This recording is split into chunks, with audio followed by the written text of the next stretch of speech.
কোনো রকম রাগঢাকের প্রয়োজন নাই, সরাসরি প্রশ্ন, নাজমুল আবেদীন ফাহিম এখনো পর্যন্ত বিসিবির দায়িত্বে কিভাবে থাকেন? নাজমুল আবেদীন ফাহিমকে এখনো পর্যন্ত কোন বিবেচনায়, কার স্বার্থে, কোন যুক্তিতে, কোন ভয়ে, কোন লোভে কে দায়িত্বে রেখেছে? যার বিরুদ্ধে বয়সভিত্তিক নারী ক্রিকেটে বয়স চুরি করে জাতীয় দলে খেলানোর অভিযোগ উঠেছে, যার বিরুদ্ধে নারী ক্রিকেটারদের বোনাসের টাকা, হকের টাকা, সেই টাকা সহজ বাংলায় মেরে দেওয়ার অভিযোগ উঠেছে। আরো ভয়ঙ্কর, একটু সিনিয়র ক্রিকেটারদের জাতীয় দলে খেলাবো এই প্রলোভন দেখিয়ে অনৈতিক সম্পর্কের অভিযোগ উঠেছে। সহজ কথায়, গ্রাম্য ভাষায় বা যারে বলা হয় বদমাইশ, লম্পট, সেই লাম্পট্যের অভিযোগ উঠেছে। তাকে বিসিবির দায়িত্বে রেখে দেওয়া কিভাবে সম্ভব? কোনো সভ্য দেশে এটা হইতে পারে? নাজমুল আবেদীন ফাহিম দোষী, এটা কোনোভাবেই আমার বলার সুযোগ নাই, আপনিও বলবেন না, কেউ বলার রাইট রাখে না তিনি দোষী, যে পর্যন্ত দোষ প্রমাণিত হচ্ছে।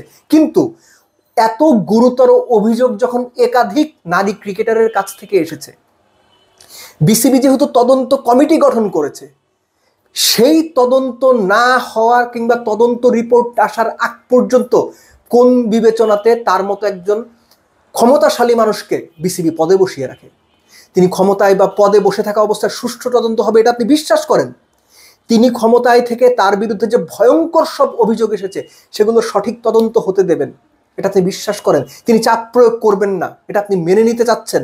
তিনি একদম ফ্রি ফেয়ার থেকে তদন্ত হতে দেবেন এটা আপনি আমার বিশ্বাস করতে পারবেন? পৃথিবীতে নতুন, আমার বয়স 10 বছর। নাজমুল আবেদীন ফাহিমকে যে বা যারা এখনো বিসিবিতে পদে টিকিয়ে রেখেছেন তারাও কম কালপ্রিট না।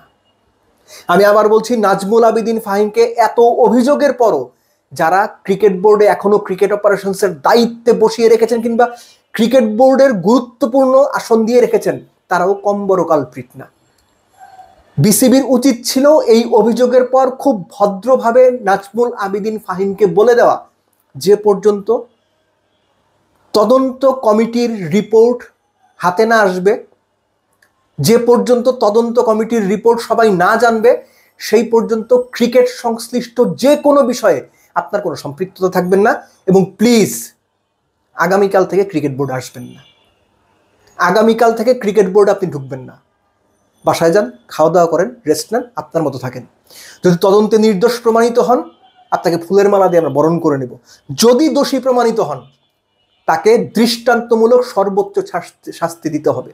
সেটা সামাজিক শাস্তি হইতে পারে, আইনের শাস্তি হতে পারে, যে কোনো রকম, কিন্তু শাস্তি হইতে হবে।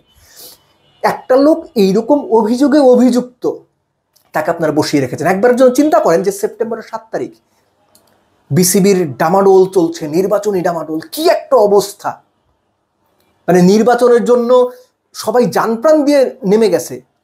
তখন ঠিক এই ভয়ঙ্কর অভিযোগগুলো আসলো, বিসিবি চুপচাপ অভিযোগগুলো চেপে গেল, একদম চুপচাপ। আপনি চিন্তা করেন, জাহানারা যদি আউটস্পোকেন না হইতেন, জাহানারা যদি পারভেজ ভাইকে ইন্টারভিউ না দিতেন, রিয়াসাতকে ইন্টারভিউ না দিতেন, রিয়াসাত যদি নিয়মিত এই ধরনের রিপোর্টগুলো না করতো, তার বিরাট একটা ধন্যবাদ, দুর্দান্ত কাজ করেছে সে।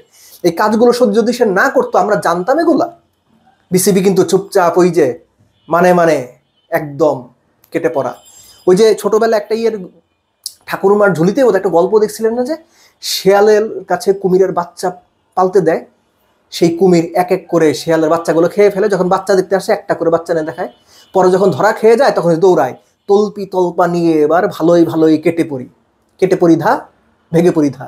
বিসিবির অবস্থা এরকম হয়ে গেছে, তলপি তলপা নিয়ে ভেগে যাওয়ার অপশন তৈরি হয়ে গেছে। ট্রাস্ট মি, যে পরিস্থিতি তারা তৈরি করছে, এই পরিস্থিতি অবিশ্বাস্য। এবং এই পরিস্থিতির দায় শুধুমাত্র তাদের। যখন হাতে বিসিবির ডামাডোলের মধ্যে, তখনও তো বুলবুল ভাই প্রেসিডেন্ট ছিল, আপনি জানতেন না? যদি না জেনে থাকেন, কার কারণে জানেন নাই, কে আপনারা জানায় নাই, তারে সর্বোচ্চ শাস্তি দেন, গণমাধ্যমে এক্সপোজ করে দেন যে এই হারামজাদার কারণে আমি জানি নাই। আর যদি জানার পরও বুলবুল ভাই আপনি এইটার কাজ গোপনীয়তায় সহায়তা করে থাকেন, যদি জানার পরও 7ই সেপ্টেম্বরের ওই পেপারের কথা বলছি, যেটা জাতীয় ক্রীড়া পরিষদ থেকে পাঠানো হয়েছিল বিসিবিতে, নাজমুল আবেদীন বা অন্যান্য বিষয়ে যে সমস্ত অভিযোগ সেগুলো সম্বলিত, যদি জানার পর আপনি চাপা দিয়ে থাকেন, বুলবুল ভাই বিরাট অন্যায় করছেন। এবং বাংলাদেশের ক্রিকেট প্রেমী মানুষের কাছে এইটার জন্য আপনার জবাবদিহি করতে হবে। আজ কাল 5 বছর পর 10 বছর পর বাংলাদেশে থাকেন অস্ট্রেলিয়াতে থাকেন, জবাবদিহি আপনার করতে হবে। এত বড় অন্যায় ধামাচাপা দেওয়া আরো বড় অন্যায়। এবং এই অন্যায়ে যারা যারা স্টেক হোল্ডার, যারা যারা সাহায্য করছে, যারা যারা এই খবর চাইপা রাখতে বাধ্য করছে কিংবা মিডিয়াতে বা বাইরে না আসুক এই মেকানিজম করছে, প্রত্যেকটা লোক ইকুয়ালি অপরাধী। প্রত্যেকটা লোক ইকুয়ালি অপরাধী। এটাকে তার অপরাধী বলা যায় কেন? কারণ এখন ফ্লাশ হয়ে গেছে, এটা একটা ঘটনা ঘটছে, তাদের কাছে ওটা পাঠানো হয়েছিল যুব এবং ক্রীড়া মন্ত্রণালয় থেকে বা এনএসসি থেকে, এক্সাক্ট আমার মনে নাই, তারা কোনো দায়িত্ব পালন করে নাই, চেপে গেছে। এই চেপে যাওয়াটা অপরাধ। আবারও বলছি, নাজমুল আবেদিন ফাহিমের এগেনস্টে যে লাম্পট্যের অভিযোগ, বদমাইশির অভিযোগ, বয়স চুরি করে খেলিয়ে দেওয়ার অভিযোগ, প্লেয়ারদের টাকা মেরে দেওয়ার অভিযোগ, এগুলো প্রমাণিত না হওয়া পর্যন্ত তিনি অপরাধী, এটা আমি বলতে পারবো না, আপনিও বলবেন না, আমরা কেউ বলবো না। কিন্তু এই অভিযোগগুলো যার বিরুদ্ধে, তাকে ক্রিকেট সংশ্লিষ্ট কোনো কর্মকাণ্ড আমরা কেউ দেখতে চাই না। আপনি দেখতে চান? যদি দেখতে চান আমার কমেন্ট বক্সে জানাইন তো ভাই, যে আমি দেখতে চাই। কি কারণে যা দেখতে চান সেটাও একটু লেখেন।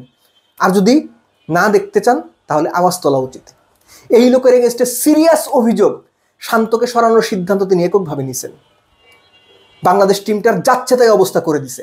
এই লোকের এগেনস্টে অভিযোগ, যেখানে খুশি সেখানে নারী ক্রিকেটের সঙ্গে সে গেছে কি করার জন্য? ট্যুরে গেছে। এত ট্যুর করতে হয় তার, এত লোভ তার, এগুলো তো প্রমাণিত সত্য, এগুলো তো বলা যায়। তার নাম হয়ে গেছে টিএডিএ ডিরেক্টর, ট্যুর ডিরেক্টর। অথচ এই নাজমুল আবেদিন ফাহিম গণমাধ্যমে এসে ভাই রে ভাই, ঋষি সেইন্ট একদম, কি তার কথাবার্তা! গণমাধ্যম কর্মীরা তার কাছে মানে শুদ্ধতার প্রতীক হয়ে গেছিলেন তিনি। এই শুদ্ধতার ভেতরে যে পরিমাণ নোংরামির অভিযোগ ঢুকছে, এর অর্ধেকও যদি সত্যি হয়, বাংলাদেশ ক্রিকেট থেকে তার অবাঞ্ছিত ঘোষণা করা উচিত। বাংলাদেশ ক্রিকেটে উনি কোনোদিন কোনো সম্পৃক্ততা রাখতে পারবেন না, এটা ইনশিওর করা উচিত গণমাধ্যমের, সবার আগে বিসিবির। বাট স্টিল এখনো পর্যন্ত তিনি অপরাধী নন, অভিযোগ প্রমাণিত হতে হবে।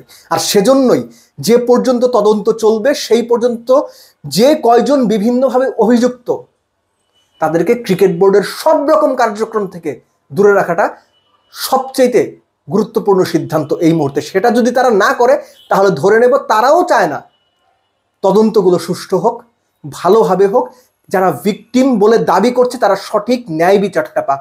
তাহলে বুঝতে হবে সর্ষের পেছনে ভূত, এর মধ্যে বড় ভূতকে সেটা আপনিও জানেন, আমরাও জানি, কিন্তু এখন আমরা নাম বলবো না। সময় যখন আসবে তখন আপনারাই বলবেন এই হচ্ছে যত নাটের গুরু, এই যত নষ্টের গোড়া।